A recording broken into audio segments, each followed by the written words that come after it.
Good afternoon to you. We will now continue with the Constitution, State Judiciary. In the last class, we have seen the appointment of judges of High Court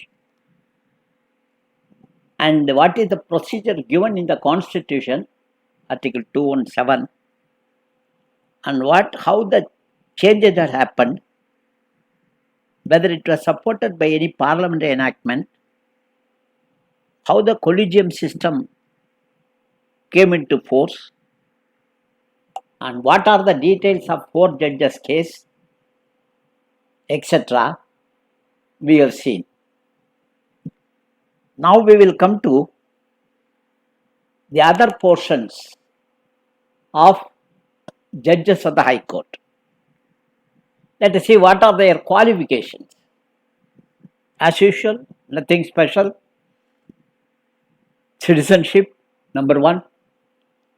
Number 2, held judicial office within the territory of India for 10 years, or an advocate of a High Court or High Courts in succession for 10 years.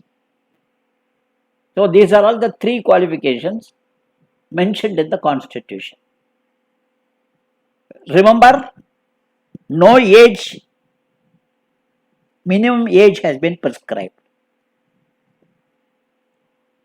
Similarly, there is no provision to appoint the distinguished jurist as judge of the High Court, unlike Supreme Court. These 2 points you should remember. There is no minimum age prescribed for appointment of a judge of High Court, number 1. Number 2, there is no provision to appoint a distinguished jurist as judge of High Court, unlike Supreme Court. These 2 points you should remember. Then, a person who is appointed a judge of judge of High Court should take a oath in the format given in Article 219. Who administered oath of office? Governor. Not Chief Justice, remember. Governor.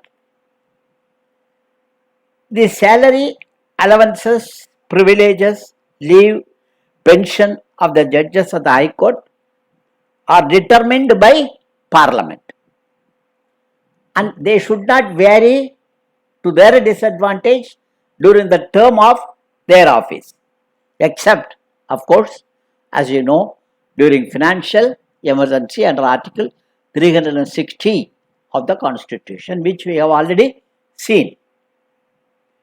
The salary of Chief Justice of the High Court is 2.5 lakhs per month, and the Judge of the High Court is 2.25 lakh per month, with the free accommodation, free transport facility, medical, car, telephone, sumptuary allowances, etc. The retired Chief Justice of the High Court and retired judges of the High Court are eligible to get 50% of the last pay drawn as monthly pension. This is general knowledge point of view. A High Court judge hold office till he attains the age of 62 years. Please note, the retirement age of Supreme Court judge is 65 years. So, High Court 62, Supreme Court 65. US till death. Any question regarding the age to be decided by President after consulting the Chief Justice. After consulting the Chief Justice of India, and the decision of the President is final. This is dispute regarding the age. A judge of the High Court can resign by writing to President. He can be removed from office by the President and the resolution being passed by both the houses of Parliament. The same procedure stipulated for removal of judges of Supreme Court given in the Judges Enquiry Act 1968 has to be followed in the case of removal of judges of High Court also. We have already seen the procedure in detail when we discussed the removal of the judges of Supreme Court, which we have already seen in detail. With regard to the transfer of judges of the High Court, we have discussed the position which has been enunciated in the Supreme Court case, that is in the third judge's case of 1998, under which the Chief Justice of India should consult, in addition to the collegium of 4 senior-most judges of the Supreme Court. In addition, remember, the Chief Justice of the 2 High Courts, one from which the judge is transferred and the other who is receiving him. In other words, a sole opinion of the Chief Justice of India does not constitute a consultation process. So, here also plurality of the judges. Now, acting Chief Justice can be appointed by President when the office of Chief Justice of the High Court is vacant. That is, acting Chief Justice can be appointed by President when the office of Chief Justice of the High Court is vacant, or when the Chief Justice of the High Court is temporarily absent, or the Chief Justice is unable to undertake the duties because of certain reasons, personal or otherwise. In these circumstances, President can appoint a High Court judge as the acting Chief Justice. Acting Chief Justice. Similarly, the President can appoint any duly qualified persons as additional judge of High Court for a period not more than 2 years in 2 circumstances. What are the 2 circumstances? When there is temporary increase in work. Number 2, when there is arrears of work. Arrears and temporary increase in work. In these 2 circumstances, President can appoint duly qualified persons as additional judges of High Court. Similarly, President can appoint a duly qualified person as an acting judge of the High Court when a judge of that High Court is unable to perform the duty due to absence, or he is appointed to act temporarily as Chief Justice of the High Court, etc. Please remember that both additional and acting judges cannot continue in office beyond 62 years. 62 is the maximum limit.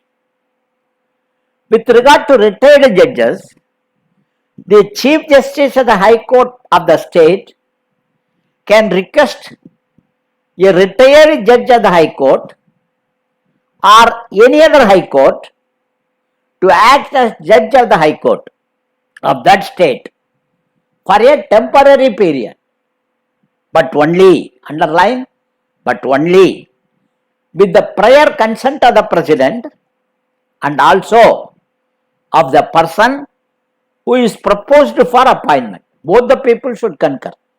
President should also agree. The person whom you propose to appoint, the retired person, he should also agree. You cannot compel a retired, if he is working already, it is a different issue. But if he is a retired person without his consent, you cannot compel him to come and ask him to work. Secondly, now we are coming to independence of High Court. When we discussed the judiciary, the first part, we have in detail discussed how the independence of judiciary is ensured. We have tabulated so many items. But since there is a topic in the High Court, so we will see to what extent the independence of the High Court is ensured in our constitution. You know, the independence of High Court is very essential for the effective dispensation of justice. We have already seen the independence of Supreme Court. How far the powers of the executive in appointment of the judges of Supreme Court and High Court have been controlled, and what is the security of tenure, what is the fixed service conditions, prohibition of any discussion in Parliament or in state legislature with respect to the conduct of the judges of Supreme Court and High Court in the discharge of their duties, except upon a motion for their removal, etc. we have seen. Similarly, there is a ban for retired permanent judges of the High Court from pleading or acting in any court in India except in the Supreme Court or other High Courts. Like Supreme Court, the High Court also can punish a person for the contempt.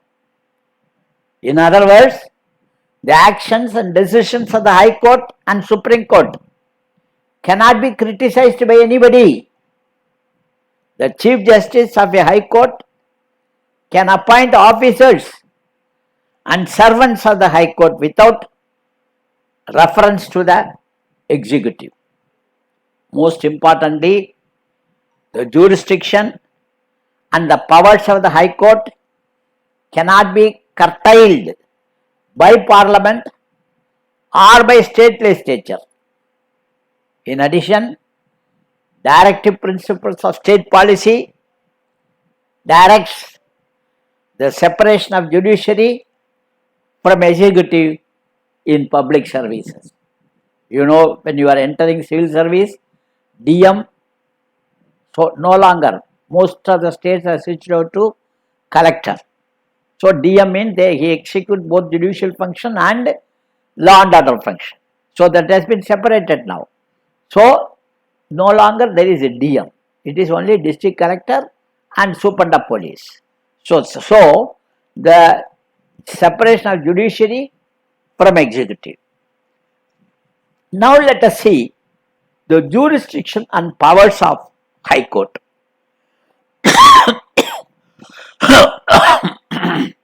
Excuse me. High Court is the highest court of appeal in the state. It has the powers to interpret the Constitution and also to supervise the subordinate courts.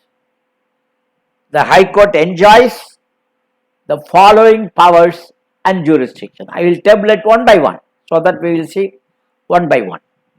First is original jurisdiction, number 1. Number 2, writ jurisdiction.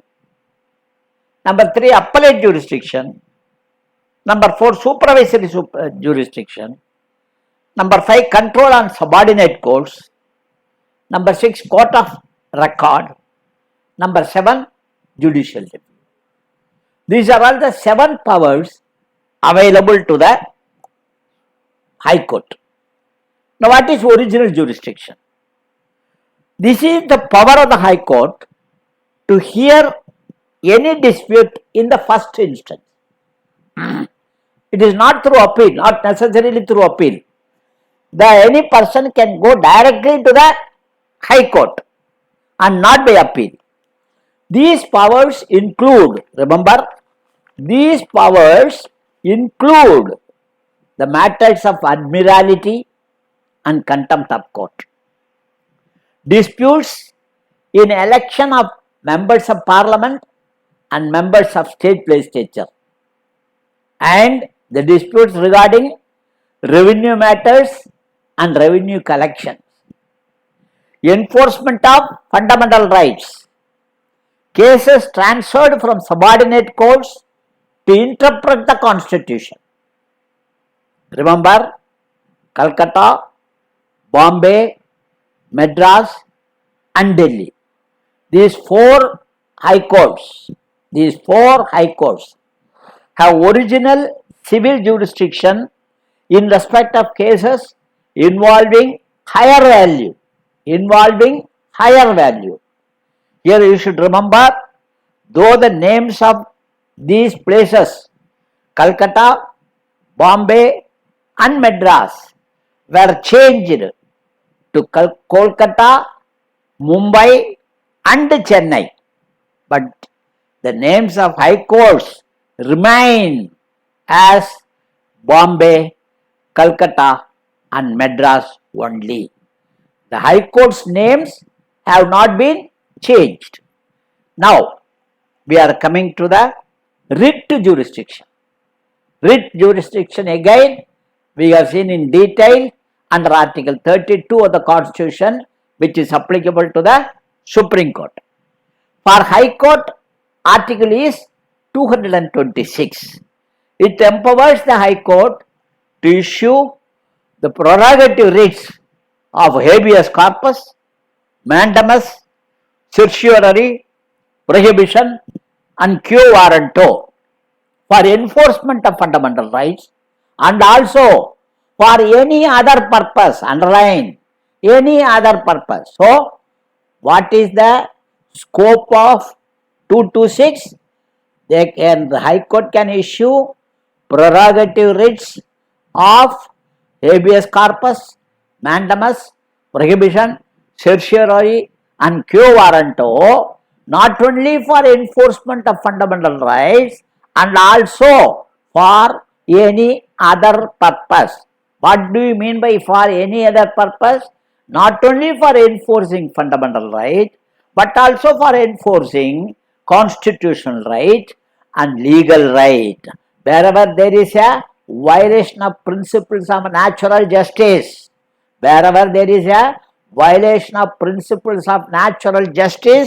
the High Court can seize the matter and they can issue the prerogative writs. The term for any other purpose, so therefore indicates that the High Court can issue writ even for enforcing legal right and constitutional right. What about the Supreme Court? Whereas the Supreme Court enjoys concurrent powers but can issue the writs only for enforcing fundamental rights.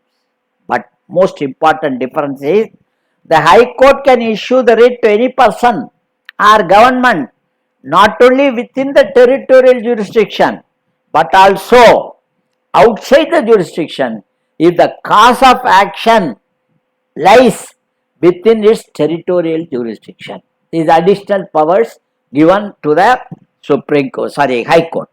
Now, as I said, there is a difference between Article 226 and Article 32.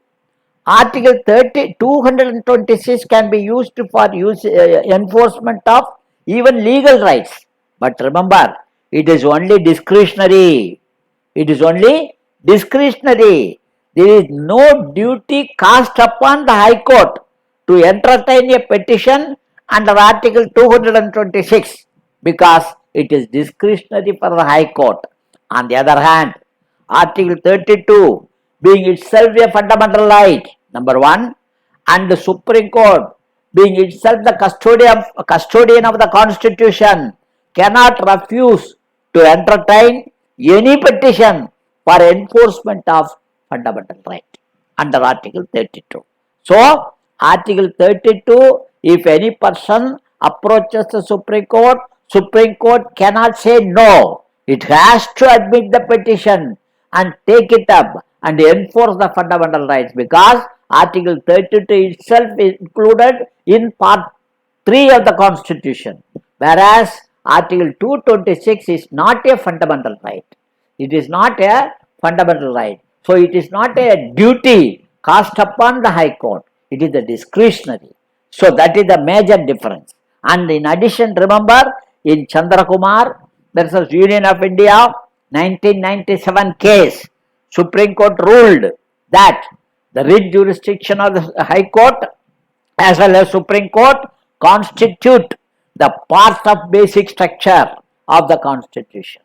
Therefore, the writ jurisdiction from the High Court and the Supreme Court cannot be taken away even by amendment of the Constitution. Even by amendment of the Constitution, you cannot take away the what is known as this writ jurisdiction of the High Court or writ jurisdiction of the Supreme Court, because both writ jurisdictions have been declared as basic structure of the Constitution and under the Kesavananda Bharati propounded theory of basic structure. Thank you. We will end the class now. We will come back to the other provisions of the High Court in the next class. Thank you. Thank you. Thank you.